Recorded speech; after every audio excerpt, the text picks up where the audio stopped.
que se suprime el bachillerato automático y que solamente se puede titular en la misma universidad donde he estudiado. Y yo supongo que lo habrán examinado eso porque provenía, se ha originado porque las mismas universidades no han propiciado de que sus egresados, o sea, su producción, tenga la titulación, y entonces los estudiantes o los egresados han ido a buscar en otros centros donde puedan lograrlo. Uno, porque ha sido oneroso, y dos, porque no se interesa la universidad en hacer fechas o programas donde atraiga a sus egresados y estos se titulan. Y por otro lado, me preocupa, ¿por qué? Porque teniendo la educación secundaria como tenemos, y teniendo la educación pública como tenemos, pues yo me pregunto, ¿con qué base va a ir el estudiante a la universidad? Quiere decir que los estudiantes egresados de secundaria de colegios élites tipo Humboldt, tipo Antonio Raimondi, von Humboldt, ellos nomás van a poder ingresar a una universidad. ¿Se quiere hacer una universidad de élite solo para cierta clase social? Porque obvio que va a costar, porque eso de sin fines de lucro, por favor, eso no existe, eso es mentira. Todas dicen que lo que cobran lo invierten en la universidad. Ahora tendrán que demostrar que realmente invierten en la universidad. Pero ese es solo en el papel. Todas desean ganar renta, pero algo se han abierto. Entonces yo me preocupo de lo que va a ser en el futuro. Porque si el gobierno al que yo no acepto, no me simpatiza, el señor Fujimori, cambió esto, es por esa crisis, ese desfase que había cuando se pasaba a estudiar en una universidad.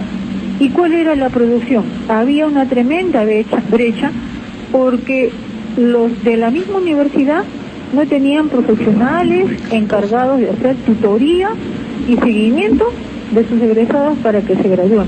Poco les importa.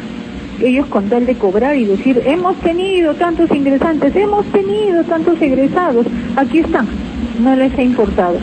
Y yo tengo el temor de que ahora, que viene esta exigencia para la titulación, esto se vaya a acentuar como un problema de crisis que vaya a recaer contra los estudiantes. Me parece que la exigencia para titularse es demasiado, y también me parece que el bachillerato automático que desaparezca es demasiado. En realidad se va a crear una élite de estudiantes universitarios con... Bien, muchas gracias por la comunicación, doctor Lavado. ¿Qué opina usted?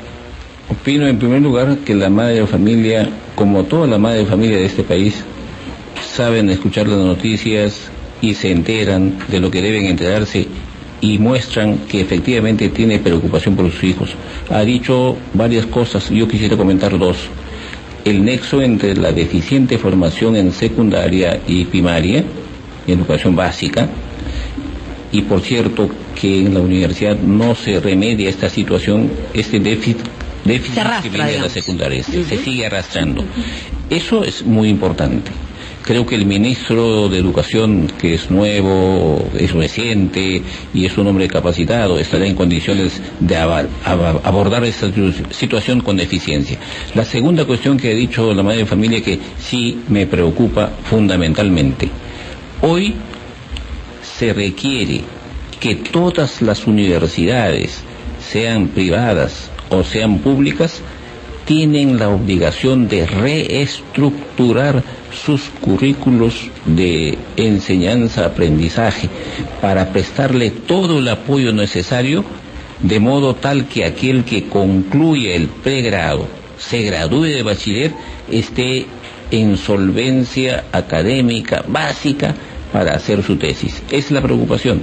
Ahora bien, se va a formar una élite. Siempre ha sido una élite de la universidad. La educación en general en nuestro país, ¿no? Y además en todos los países del mundo, la educación universitaria no es para todo el mundo, es para aquellos que tienen calificaciones necesarias para seguir los estudios universitarios. Y además no solamente hay en la universidad, hay otras modalidades. La educación superior en general siempre ha sido una educación para aquellos que tienen capacidades y potencialidades para desarrollar estos estudios. Hay que insistir en esto. La universidad va a tener la necesidad de aclarar, de organizar, de reorganizar sus currículos de estudios para formar mejor a sus profesores. sin profesores entrenados para a su vez entrenar a los alumnos, no vamos a tener futuro. Creo que va a ser importante que cada universidad entrene a sus docentes para investigar, para escribir, para informar por escrito, quiero decir, y luego para desarrollar actividades de proyección mucho más consistentes de lo que se ha venido haciendo hasta ahora. Bien, tenemos otra comunicación. Buenas tardes. Muy buenas tardes. ¿Qué tal, señor? A ver si alza un poquito la voz para escucharlo bien. Ya, muchas gracias. Muy buenas tardes. Hice un alto porque el tema es muy importante. Quien le habla es Omar Calderón, representante de los transportistas. Yo quisiera indicarle al presidente de la República que por favor, antes de firmar esta nueva ley, que nos tome en cuenta, ya que con la anterior, la Asamblea Nacional de Rectores ha hecho lo que ha querido con los transportistas, lucrando con el candel universitario. La única actividad que nosotros nos graban con el medio pasaje universitario escolar, sin recibir nada a cambio. Y en esta nueva ley, nuevamente la vuelven a considerar que nosotros sigamos dando ese subsidio. Es injusto, es ilegal. Bien, gracias por su participación. Vamos a recibir una comunicación más para poder después comentar estas dos. De repente son las 12:51. Buenas tardes. Sí, buenas tardes. ¿Qué tal, señor? A ver si se pega un poquito al teléfono, alza un poquito la voz y lo escuchamos. Ya, correcto, ya. Ya, estoy hablando, señor, de eso de las universidades o de los colegios privados o de estatales, ¿no? Pero lamentablemente tenemos profesores que ni siquiera tienen capacidad para enseñar a los niños. Lamentablemente vivimos en una incorrección que ni siquiera hay alguien que fiscalice los colegios universitarios o las instituciones públicas, como digo, o privadas. Ya, lamentablemente aquí el señor, si usted va a preguntar al profesor, señor, ¿en cuánto se divide, por decir, ¿cómo se llama? Las regiones de nuestro Perú? No sabe, pero el profesor no sabe. ¿Cómo se llama el presidente ecuatoriano, por decir, entre comillas, digamos, no? Tampoco sabe el profesor.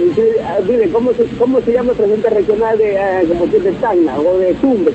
No sabe. Entonces, lamentablemente estamos hablando de unos profesores que no son capacitados, no tienen una idea de cómo enseñar a los alumnos. Más bien los alumnos tienen la capacidad de enseñar al profesor. Porque lamentablemente eso es lo que vivimos. Acá vivimos en un estado de derechos y cada uno verá lo que hace con ideas o con su dinero que tiene. Puede plantear colegios, por decir, mire señorita, por favor, le hago una pregunta, una casa no puede ser un plantel para hacer un colegio privado, pero lamentablemente yo que vivo acá en el norte veo casas que a donde las hacen colegios, pero si usted va a ver que hay un instructor, no hay nada. Bien. Bueno, gracias por su participación. Se ha cortado la llamada. Vamos a contestar brevemente estas dos intervenciones, doctor. La primera intervención, el pasaje universitario, aceptémoslo, es un derecho que los estudiantes lo han logrado a lo largo de muchos procesos en las calles.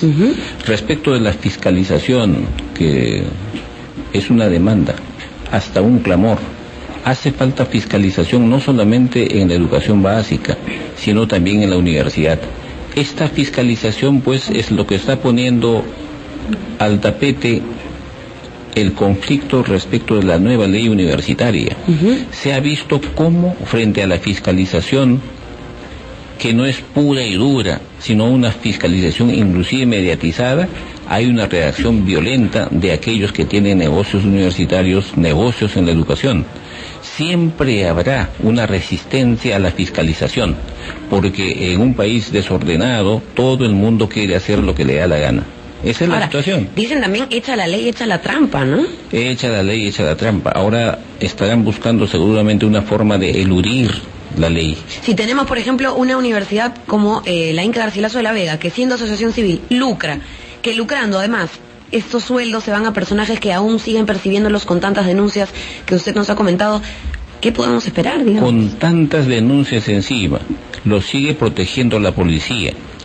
El ministro del Interior seguramente no se ha enterado aún.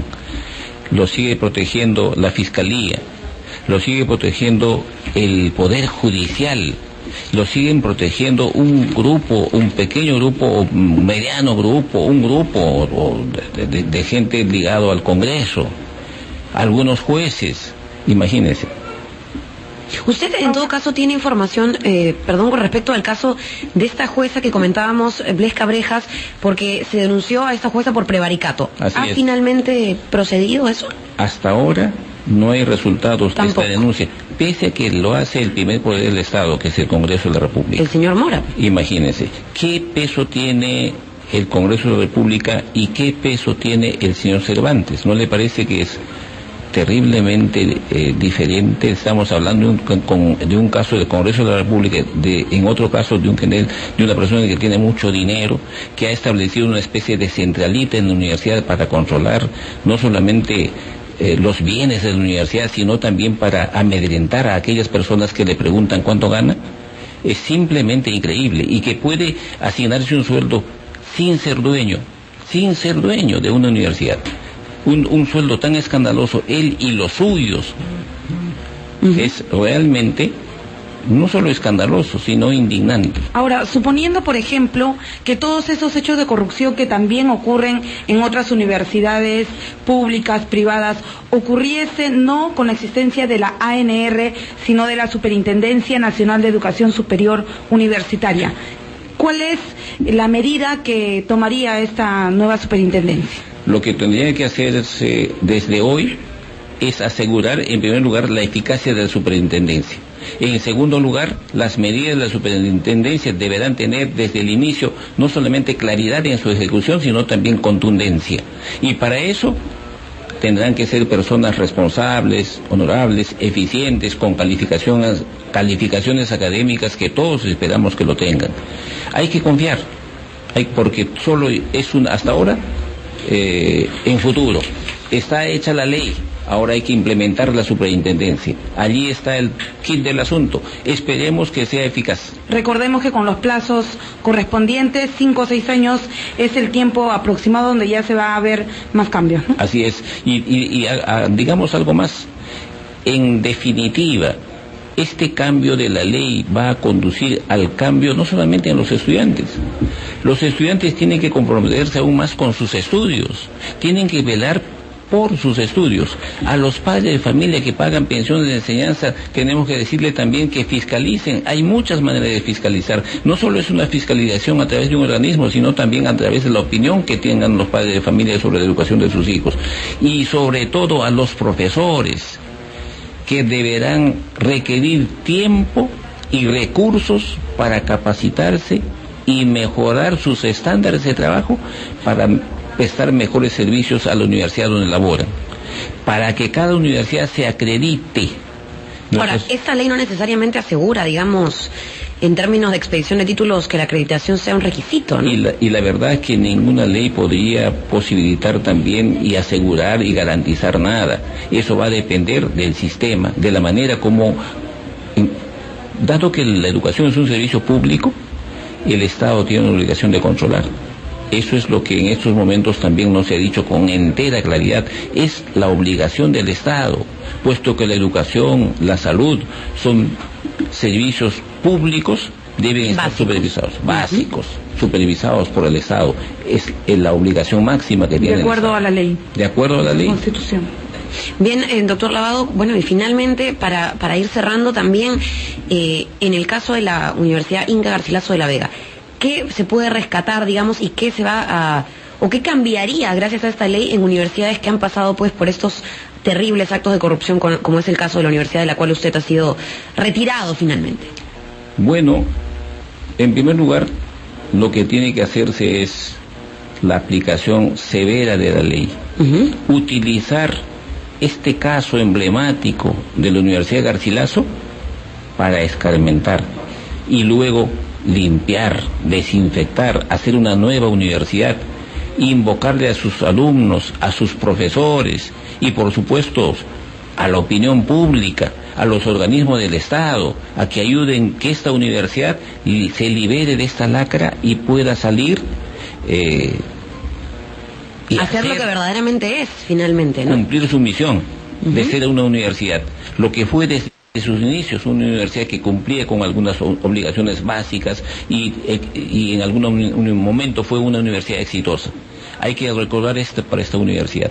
Y lo que es más, hay que pedir a las autoridades en los diferentes órdenes que cumplan con su función de hacer que la ley se respete en esta universidad, que una persona que ha llegado por elección no se convierta en un quiste, en un mal ejemplo para el país, un mal ejemplo para la educación y por supuesto un mal ejemplo para los propios rectores. Finalmente, ¿Quién quiere ser un rector como él? Habría que preguntarle a las universidades de élite que tenemos en nuestro medio, ¿quieren ser un rector como él? ¿Están apoyando a este rector?